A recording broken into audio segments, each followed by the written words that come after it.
Lalu siapa yang dimaksud orang toksik dalam pernyataan Menko Marves Luhut Binsar Panjaitan? Kita tanyakan ke juru bicara Prabowo Subianto, Daniel Anzar Simanjuntak, dan pakar komunikasi politik Kunto Adi Wibowo. Selamat malam, Mas Kunto.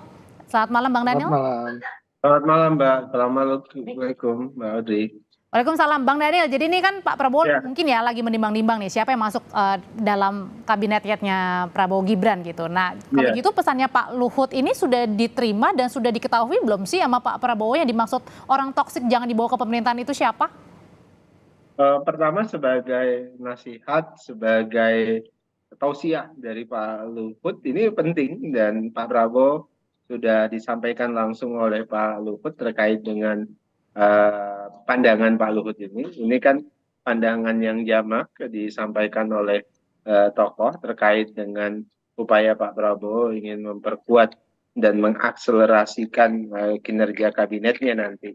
Jadi sebagai sebuah nasihat ini penting sekali dan insya Allah Pak Prabowo terkait dengan orang-orang toksik, insya Allah Pak Prabowo punya detoxnya, Mbak Audrey. Jadi Berarti udah tahu detox dong siapa yang dimaksud ini? ya secara spesifik Pak Luhut tentu tidak menyebutkan, tapi yang jelas ini early warning yang penting dari Pak Luhut.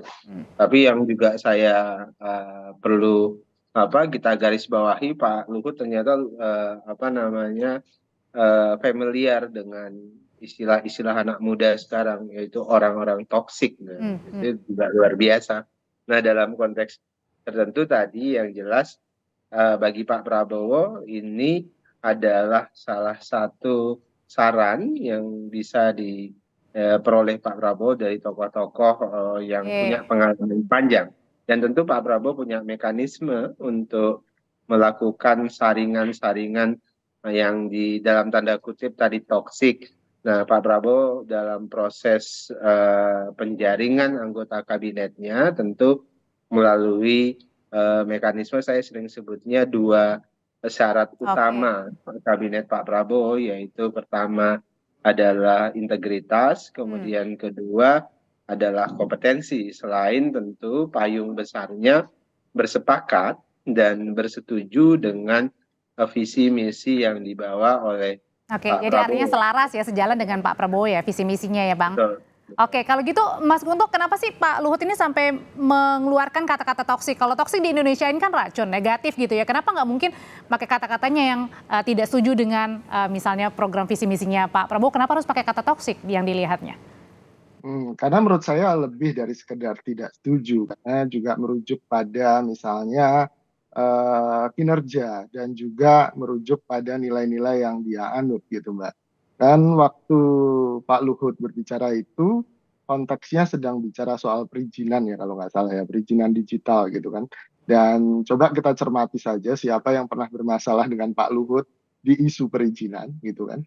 Bisa jadi ada orang atau kelompok tertentu, ada partai tertentu gitu kan.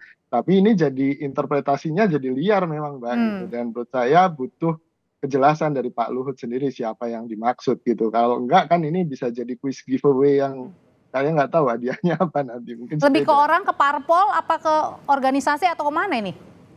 Ya kalau Bang Daniel aja nggak tahu atau nggak mau mengungkapkan, apalagi saya kan Mbak, gitu.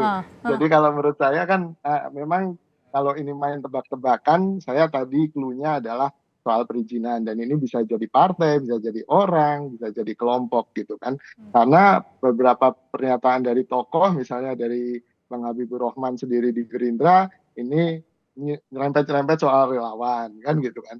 Lalu ada juga yang berkomentar ini nyerempet-nyerempet soal partai atau kelompok tertentu. Jadi menurut saya interpretasinya masih sangat liar, sangat bebas gitu kan, bolanya bola liar. Jadi butuh Pak Luhut sendiri Nah, untuk tapi Mas kemudian. Kunto, dengan pernyataan dari Pak Luhut, kemudian juga Pak Jokowi juga mengamini, menyetujui kalau jangan sampai ada orang toksik di dalam pemerintahan Prabowo Gibran, ini juga bisa mengartikan bahwa cawe-cawenya Pak Jokowi dan juga Pak Luhut masih ada nanti di pembentukan pemerintahannya Pak Prabowo. Ya tadi, ini kan cuma sekedar saran ya Mbak ya. Pada akhirnya hak prerogatif ada pada Pak Prabowo kan gitu. Apakah saran tadi ditampung kemudian dibuang atau ditampung kemudian dipertimbangkan dan didengarkan gitu, itu terserah Pak Prabowo, dan saya pikir Nah, elit-elit politik kita sudah cukup dewasa untuk kemudian menyikapi hal kalau itu. gitu langsung saya tanyain aja ya Mas ya ke Bang Danielnya, ini Ya, sarannya Pak Ya, Luhut ini akan diterima, ditindaklanjuti atau ya mungkin ya didengarkan saja? saran Pak Luhut itu kan bagus ya. Siapapun, Mbak Audrey juga tidak mau berhubungan dengan orang toksik kan. Mas Gunto juga sama, tidak mau berhubungan dengan orang yang toksik, dan itu adalah saran dan peringatan, early warning yang baik, dan ya, dan biasa saja sebenarnya. Nah, tentu saran itu diterima. Semua saran-saran yang baik yang berasal dari siapapun tentu akan diterima oleh Pak Prabowo dan diperhatikan secara khusus oleh Pak Prabowo. Pak Prabowo sejak awal terbuka dengan saran-saran dari para senior, dari para presiden sebelum beliau nanti. Itu adalah komitmen Pak Prabowo sejak awal. Jadi tadi saya sebutkan, Pak Prabowo tentu ada mekanisme sendiri untuk menyaring mereka-mereka yang Hmm. bisa dan layak Tapi nggak bekerja sama berkebalikan tuh dengan Bang dengan beliau. keinginan Pak Prabowo ingin merangkul sebanyak mungkin. Tentu merangkul semua orang yang punya visi dan siap di satu kapal. Tentu kan kita tidak dalam makna kemudian merangkul mereka-mereka yang justru akan dan hendak membolongi atau membocorkan kapal.